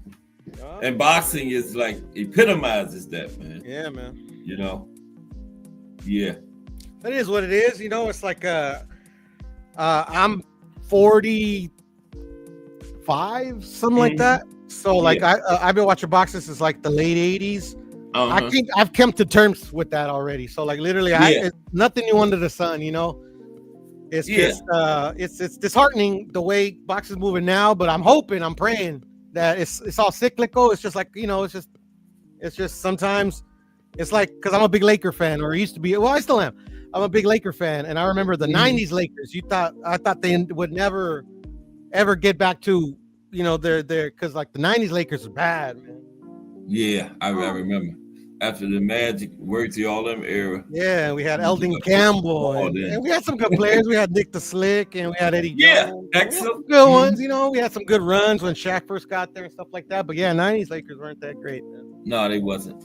I used to be a big Dodger fan. Well, I still am, but you know, '90s Dodgers were hard, tough to watch too, you know. But that's the thing about sports, like especially like when you're like a true like sports fan, it's like you gotta love the boxers, the teams that you love through the good and the bad. That's right. And you know, in team sports, it's the management, man, because some teams stay bad for decades, but like you say, in the Lakers, Dodgers, teams like Boston, they go down, but they always come back up to the top because the management. You know, once you go down and get those top draft choices, they're making the right picks and making the right moves, and they get back to the top eventually. And you're not the only team that exists that is trying to build a winning team as well. That's so like literally, like everybody's like, you know, trying to. It's like chess game and stuff. Now look at the Washington Wizards. They've been bad for like 40 years because the management is terrible. Look at the Cleveland Browns, bro. I mean, ever since Jim Brown, bro. You jump back in the 60s. That was a long time ago, man. It's like the Clippers, bro. Perennial losers, you know. Clippers, perennial losers. It's the management. You know, you get, and then sometimes it's just bad luck too. Like, I mean, like the Clippers got a lot to like. They're like the little brother of the Lakers, you know, like always trying to reach to something that, you know, I'm not saying they'll never attain, because it's kind of like Boston. I remember I was a fan of Boston for the longest, but it was like fan of them losing, you know, like they're gonna win this year, you know, kind of like you're rooting for them, or the Cubs, you know, and then they finally win. They're like, damn, I miss when they sucked. You know, the Clippers, I don't know why they never moved to another city. Like you said, they just the little brother of the Lakers for so many years. They should have just moved to another city. Yeah, right. They should have just, they should have went to Seattle before. Yeah. Does Seattle have an NBA team or not yet? They used to have the Sonics. The Sonics, they should have went to Seattle, bro. Just started anew, man. Change the name and everything, bro. Because you think of LA, you thinking Lakers. You're not thinking of Clippers. A lot of people, who are the Clippers? And then they got not just basketball, but they got to contend with baseball, hockey, football. I mean, they're probably like, damn. I mean, like even the Chargers. I mean, not the Chargers, but another loser team. I got no love with the Chargers, but anyway, that's another story. But even, well, I mean, the Rams have always been a winning. You know, it's just, I get it, man. It's like, they probably got new management throughout the years, and they're like, oh, we're almost there. And yeah, but can never get over the hump. But then you got the teams like the Lakers and the Dodgers and the Celtics. These teams they might fall for a couple of years, but they always bounce right back to the top and start winning again. And then financially, that matters a lot too, like the Dodgers, especially the Dodgers right now, man. Right. Like a lot of people want to say they got a super team, but they actually like their core team that started this like run. They're all like dudes from teams that their own teams they don't want to pay them. Yeah, we got Mookie Betts because they didn't want to pay him. We got the guy from the Braves that's actually from Atlanta. What's his name? Big tall white dude, or he's from California. I forget, but Atlanta's where he wanted to stay, but they wouldn't pay him. Right. They wouldn't pay him. Like I mean, we just it's like, and then it's not like we don't got homegrown players either. Yeah, money makes a big difference too. Yeah. Yeah, baseball farm system is everything. Like I know. But yeah, money has a lot to do with it too. The Yankees ruled the sport with throwing money at it for the longest. Yeah. They made that. They got those rules now, though, where the big market teams got to share their revenue with the smaller market teams too. Yeah. It's like the Athletics. It's like the Athletics have won. They haven't won in a while, but they're a winning franchise. They've won plenty in their history, and they've always been a very small market team. But they get the right pieces at the right time to go on. They always had good management, especially when Charlie Finley was alive and running it. Like in the 80s, they ruled the 80s. The Athletic ruled the league in the 80s. Yeah, they always made the right moves. And like players wanted to play there because they knew they were a winning organization. Exactly. They loved Charlie Finley. Yeah. And unfortunately, they couldn't keep their biggest players, but still they kept on winning, They had Reggie Jackson, Wally Fingers, Ricky, what's his name? He just Ricky Henderson. What was his name again? Ricky Henderson. He just died last year. Yeah, he just died recently. Yeah. No, I mean the Athletics. They had Bob Gibson. What was his name? Pearl? Ricky Henderson. Henderson. That's it. Yeah, Ricky Henderson. Yeah. No, it's like a speedster on the bags. Yeah. Blurry. They always had the good teams, man. They had an all-star. The regular lineup was like an all-star team one time back in the late 70s. And they still do it to this day, and they did it back then all with their farm system. All homegrown players. They all started from the minors up. Management. Making the right moves. And then them adapting with the times, stuff like that. And we got Technique then rolled into the building. What up, Tech? Yeah. But I got to get ready to get out of here, Perro. But yeah, for sure. I gotta jump in the shower real quick myself, get my daughter from her school. And I appreciate you though. No problem, Cass. I was like, I haven't seen the homie Cass in a minute, man. I'll hop on, chop it up with him. I appreciate it. No, anytime, Cass, and I'll catch you on the next one, brother. Okay, Perro. Take care. All right, then, my brother. Peace. All right. That was Perro. Salute Technique. Appreciate you stopping by today. Mike Will said there was a little girl with Bernie Kosar. Oh, you got a Shacky, Mike? Man, I don't know. I ain't made my decision on that one yet. It's going to be a good fight. I don't know who I got in that one, but it's going to be a good fight. But we got to get ready to get out of here because I got to go take care of some business. It's getting late. I got to be there by 4:30. I got 35 minutes. So, okay. Everybody have a great weekend. We got the Joe Parker and Wardley tomorrow. I got Parker body sitting. But he got to be careful. Because Wardley got that right hand. That bailed him out in his last fight he was losing, remember? So Parker got to be careful. But I think he'll pull it out. But we're going to see tomorrow. That's a good thing. We're getting close to November. We got some good ones in November, too. But everybody have a great weekend. I appreciate everybody for pulling up this week. And don't forget Monday, Trilogy Monday, we got the James Lights Out Tony versus the Body Snatcher, Mike McCallum Trilogy. We're going to break that one down Monday, okay? And then we got Just Do Boxing coming up at 4 o'clock. Next. And I am Cass Sports. Everybody have a great weekend. Appreciate y'all 1,000 percentage points. I'm out of here.